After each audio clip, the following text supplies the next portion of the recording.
Baking isn't science. You can do it too. I hear it all the time. People always say that baking is a science.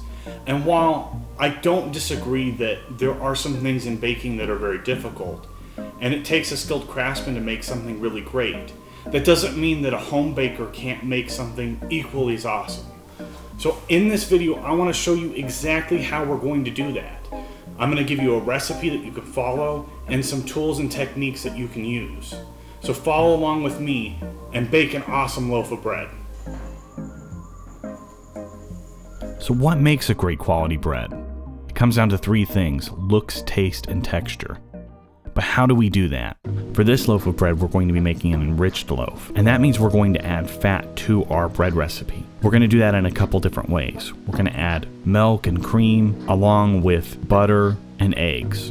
Now that's also going to enhance the flavor of our bread, but we're actually going to be enhancing that flavor further by adding a POOLISH. Or in my case, I'm going to be using my sourdough starter to get that bread flavor. For you can use the POOLISH recipe down below. The important thing is we're pre-fermenting part of the dough, which is going to add extra flavor to the bread. Now that's not the only thing we're going to be looking at though. The ingredients you select are just as important. In this, I'm going to be using milk, and that's going to be whole milk, and also heavy cream, and then along with that, it's going to be European butter. And I do recommend you get unsalted European butter because it's a higher fat content. It's actually a better quality butter and will lend more flavor to the bread. For this bread's texture, we're going to be looking for something that has a very tight crumb structure. It should remind you a lot of the sandwich bread you would normally get, but will be much richer and much more flavorful. Now the way that we get that texture is by the ingredients we're using. Because we've added fat to our recipe, it will shorten the gluten chains, and that will make our bread more cake-like inside. To make the bread look good, we're going to be making a bigger loaf. Now this is really a personal preference of mine. I remember when I was a kid and got to travel through Europe, seeing these huge loaves of bread,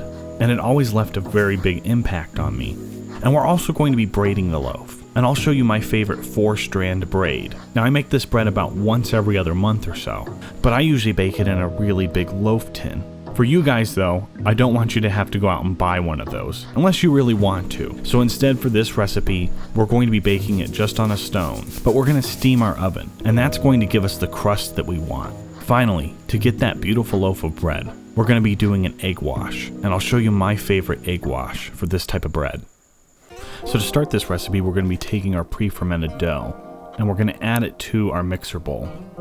And to that, we're going to add our 3 eggs, and then our milk and cream, and we'll add in our yeast and our sugar, and I'm just going to mix that up lightly before I add in the salt. You can see there, it's not really well mixed, just a light mixture. Then we're going to add in our salt. Now we're going to take it to the machine and mix it up, and mix it to a uniform consistency.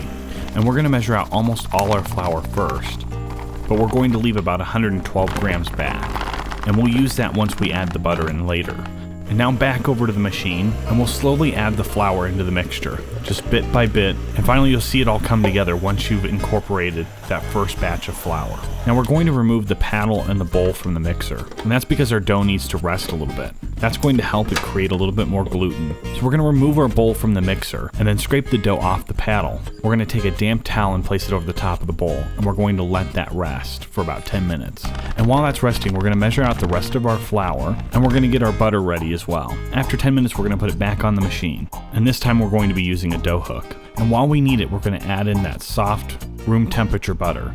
Now as I add in the butter, I'm also going to add in a little bit of flour. You never really want to have any loose flour in the bottom, but it's okay to have a little bit while it's mixing in the butter. And then we're just going to keep adding our butter and our flour in, and more than likely you're going to wind up with extra flour, which is perfectly fine. Because flour is going to be different in different places, depending on where you live, how humid it is, how long you've had it, you may wind up with less flour in yours than I put in, or more. The important thing though is that you see the dough being kneaded by the hook.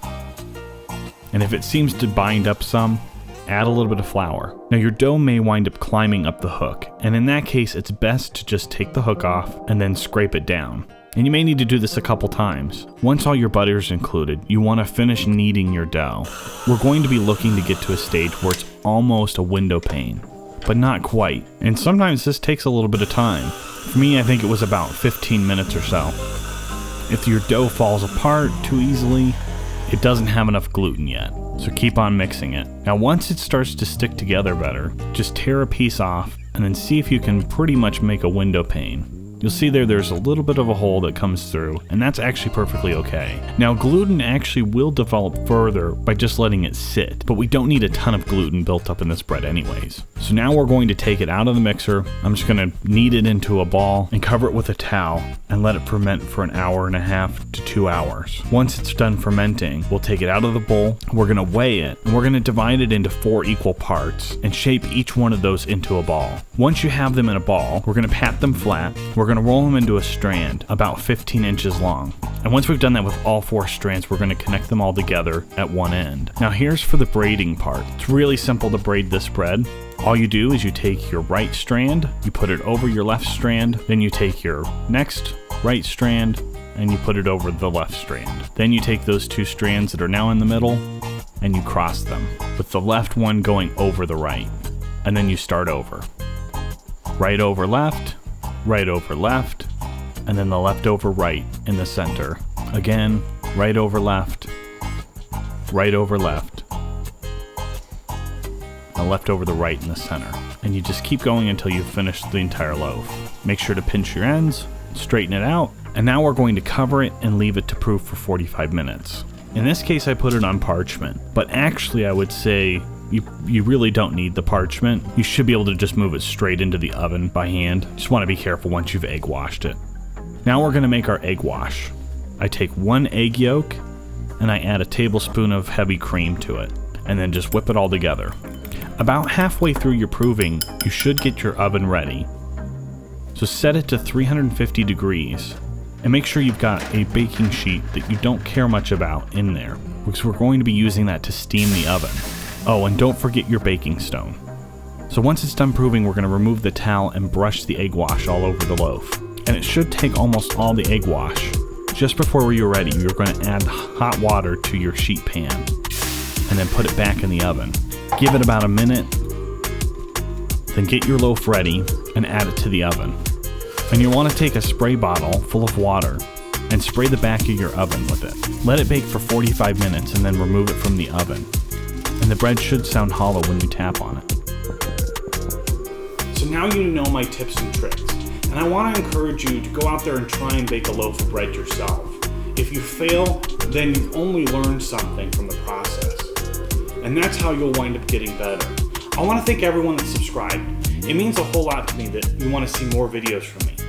And I've got a lot of new things planned, and I think you're really going to like them. You can check the screen here to see what I've got next.